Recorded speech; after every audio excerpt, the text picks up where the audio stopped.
Hey friends, it's Rick here again from Rock Island, Illinois on 10 July. Going to follow up my last talk with another theme of laziness, which essentially, I've done this a little bit before, but I'm going to be a little more specific and break it down because a lot of people have a gray area with this or are not an understanding. So 2 Thessalonians Chapter 3, verse 10, Paul states, if a man shall not work, he shall not eat. Very serious words. Now, the first thing that comes to mind when you mention that, a lot of people, can't judge people. We don't know their circumstances. And that's terrible. Think that you shouldn't help people. Okay, first of all, let's tell that to Paul and see what he would have said. And second of all, Paul's not saying not to help people. This defensive mentality is really troubling, even amongst people sometimes of the cloth. They don't want to understand that this is afraid. We can't. Trying to say we shouldn't help people. No. That's not what Paul was saying. That's not what that means. There's a distinction between helping those in need, which should always be done, and enabling the lazy, which should never be done. Paul is not saying that people who are trying and come to medical difficulties or had an accident or through no fault of their own, got laid off, whatever, have a lot of children, live in an area where they can't find a job, whatever the case may be, have ill siblings that are ill, that need care and therefore they fall behind financially, whatever, bad luck, all different things that happen in life.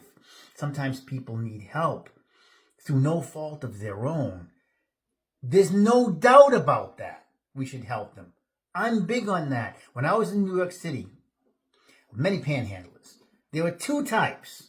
They'd be everywhere. You'd see them at the gas stations, grocery stores, you name it. They were everywhere. They would ask for money. Now, if they asked for food, if I said, well, I'll give you some food, they wouldn't necessarily sometimes ask for food. They'd say, can you give me some money? Can you spare a few bucks? If they were polite about it and they were willing to take food, then I would oftentimes go in and spend $7, $8, $10, whatever, get them a sub and something for later on. I had no problem. I don't want to be going hungry. That means they really are in need of food.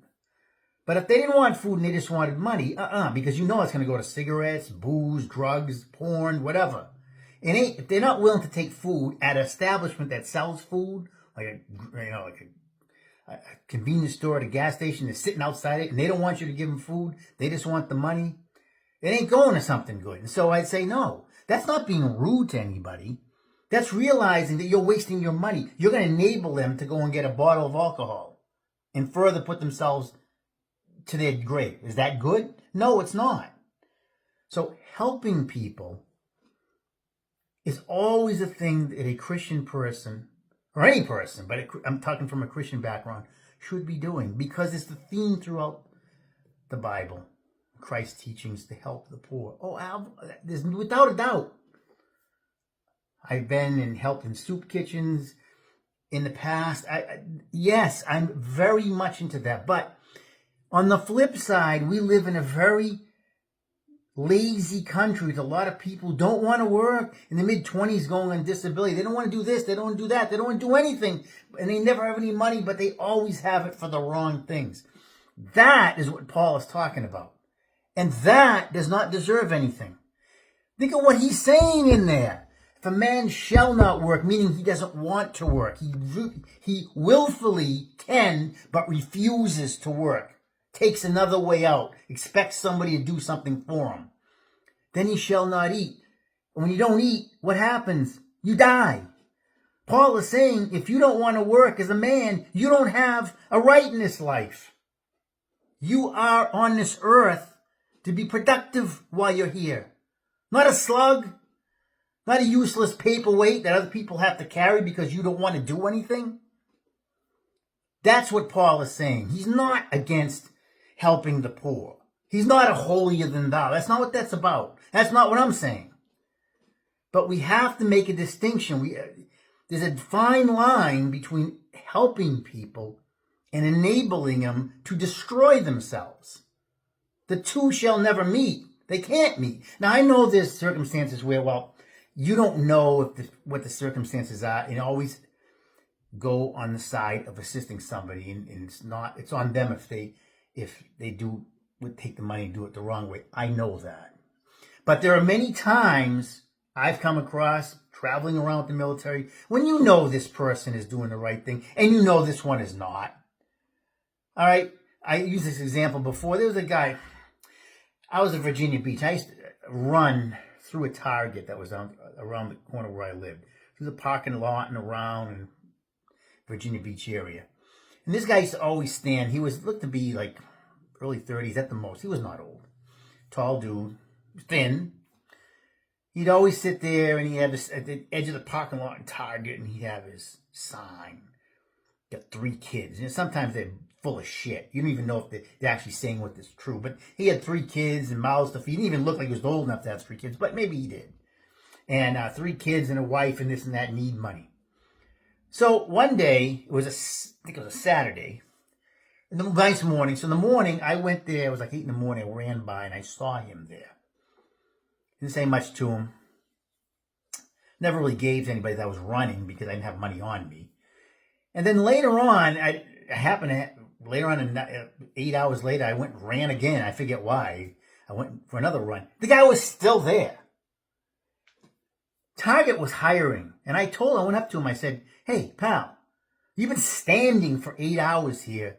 Seems you're pretty damn healthy to me. Why don't you go stand in Target and try to get a job? Instead of getting change in the corner here, if you can stand for 8 hours, you might be able to get something and make a little bit more money than the corner." He looked at me with a stupid grin, didn't say nothing. Fine, and I just went away. But that's what I'm talking about.